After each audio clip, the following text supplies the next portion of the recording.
Hey yo, I'm back with another video, and today I want to talk about UFC Fight Night, Josh Emmet versus Lerone Murphy.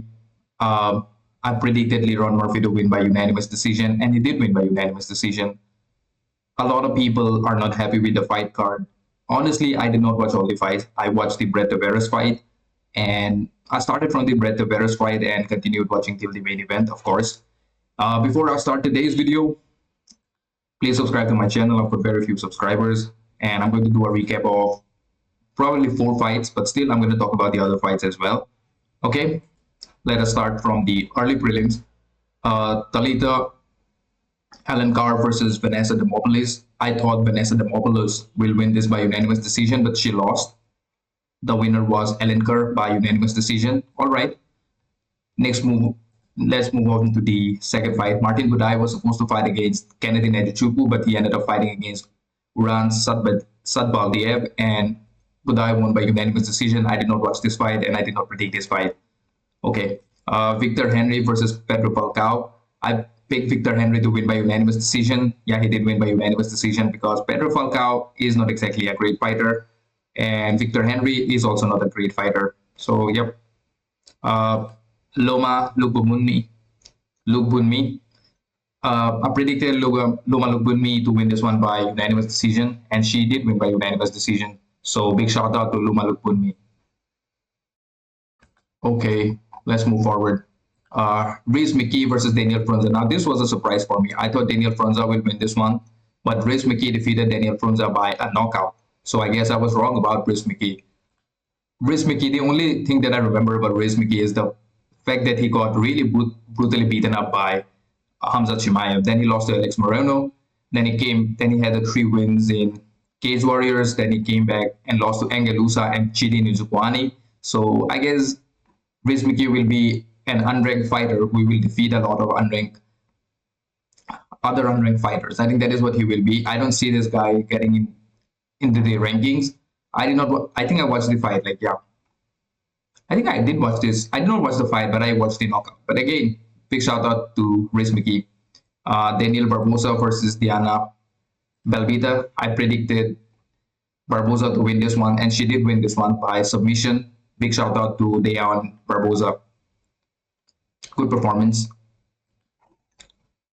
Main card, Torrez Finney versus Robert Valentin. Apparently, this fight was really boring. I did not watch this fight. I was sleeping because it was really early in the morning.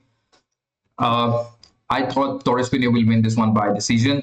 No, I thought Torrez Finney would finish him, but Torrez Finney did not finish Robert Valentin. Instead, Torrez Finney won by unanimous decision, and apparently it was a really boring unanimous decision. Torrez Finney did whatever Mario Bautista was doing in his fight against Jose Aldo. Torrez Finney apparently did the same thing. Well, I mean, UFC needs to change the rule set. I've seen a lot of people, they blame Torrez Finney or Mario Bautista, Marab.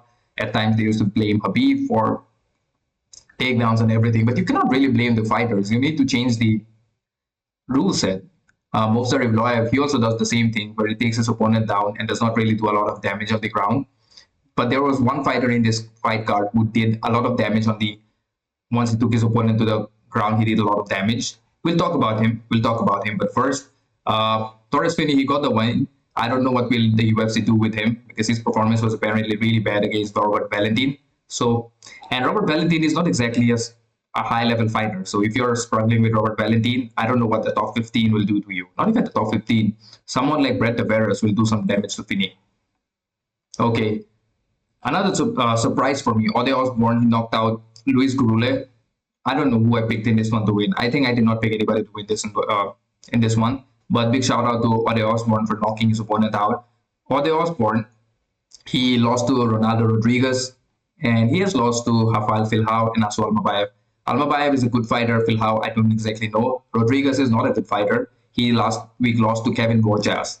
So yeah, I mean, and I don't think this guy is ranked. I don't know if Ode Osborne is ranked in the flyweight division. Even if he is, I don't know much about him. He was on a 3-fight losing streak. Then he defeated Luis Gurule. So now he's not going to get cut from the UFC.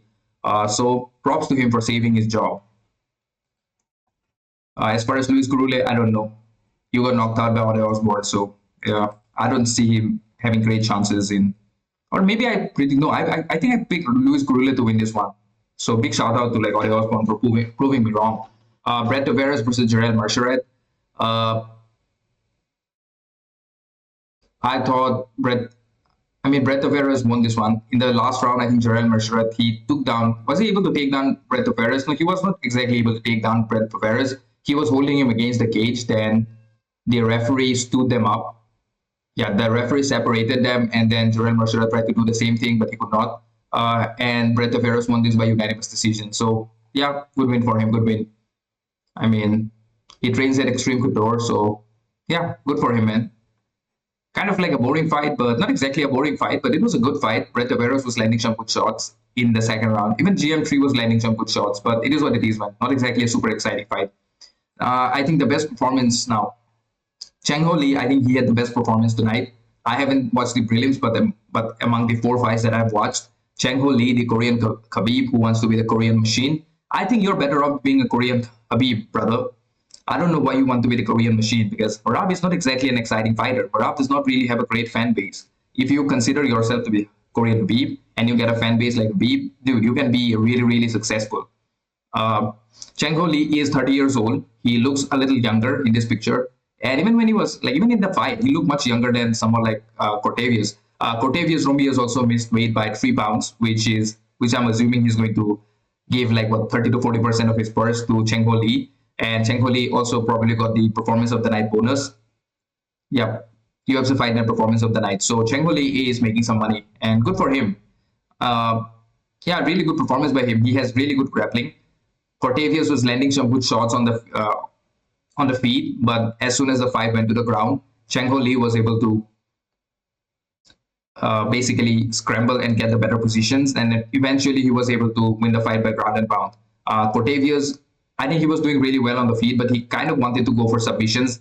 He got Cheng Ho Lee's back, then he got shrugged off the back. He had an armbar, I believe, and then again he lost the armbar as well. Cortavious Romius is not exactly a very well trained fighter. He does not really have awareness when he's on the mat. I don't think his jiu-jitsu is like white belt level.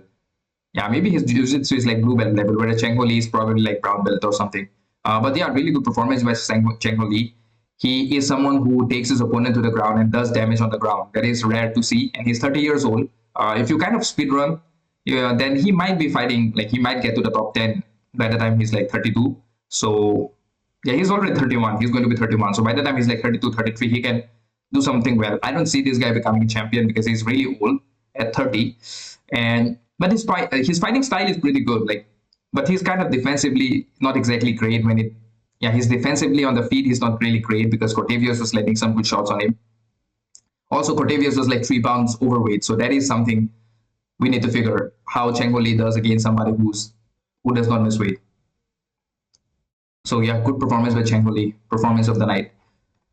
Another surprise for me by Pat Sabatini. I thought Joanderson Brito would knock out Pat Sabatini. Not exactly knock out, but at least like have a dominant performance. But Pat Sabatini basically channeled his inner Sean Brady. That camp is doing something well. They have improved themselves, except for Joe Pfeiffer, who's getting diarrhea by eating. I don't know what the hell he ate in Mexico. The dude got diarrhea. If you're losing to diarrhea, man, come on. You cannot really claim to be a tough guy if you're losing to diarrhea. Joanderson Brito and Pat Sabatini. I don't think Joanderson Brito is 5'8". He was taller than Pat Sabatini. He was bigger than Pat Sabatini. But Sabatini was stockier. He is thicker. And he did really well in this fight.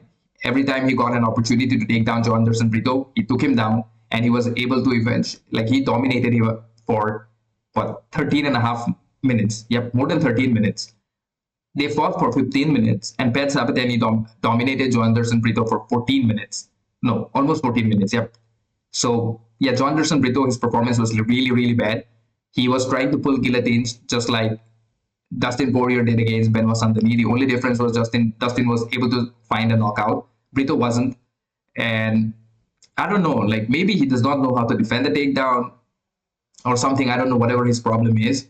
According to, was it John Anik or Brendan Fitzgerald? I think someone, I don't know, I think it was maybe Brendan Fitzgerald who said that, or maybe Cruz. I don't know. Someone said that Joanderson Brito was training with a lot of grapplers, and those grapplers weren't able to dominate Brito on the ground like Sabatini was doing. And that's when Bisping said that you need to get new training partners.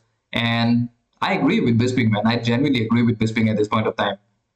because if you are like if you're doing well in your training and then you come and fight, and on a fight night inside the octagon you're completely getting dominated by Pat Sabatini, then come on, dude. I just don't see him doing well against other fighters. He's also 30 years old, not exactly a spring chicken, but I mean, look at like Diego Lopez. He defeated Diego Lopez, and now look at Diego Lopez. He has improved so much. He's going to be fighting against Volkanovski for the title shot for the title. And look at John Anderson Brito losing to Pat Sabatini out of all people. Pat Sabatini, not exactly a great fighter. He's also 34 years old. You're 30, dude. You're younger than him.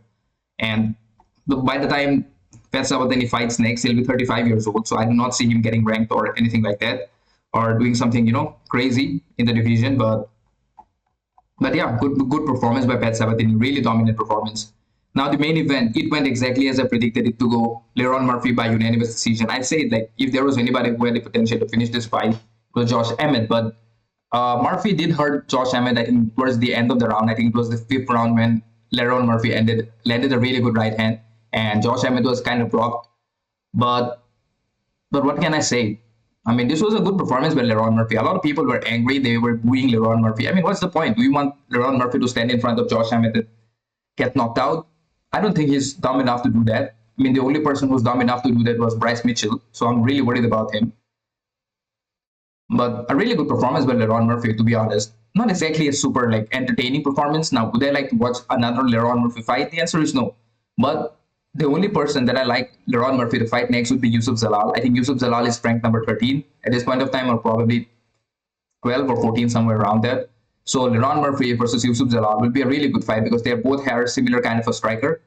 Yeah, Zalal has better grappling. I think Lerone Murphy has good grappling as well. Like his submissive grappling is really good. No, his defensive grappling, I said submissive. He is not getting any submission nowhere, but his defensive grappling against Josh Emmet was really good. Josh Emmet is a good wrestler. He's a former collegiate wrestler. If I'm not mistaken, he was a D1 wrestler or something. I don't know if he was a D1 wrestler, but he was a collegiate wrestler for sure. For Lerone Murphy, like him versus Yusuf Zalal would be a good fight. Josh Emmet, I mean, the dude is already 40 years old. He still has that power in his hands.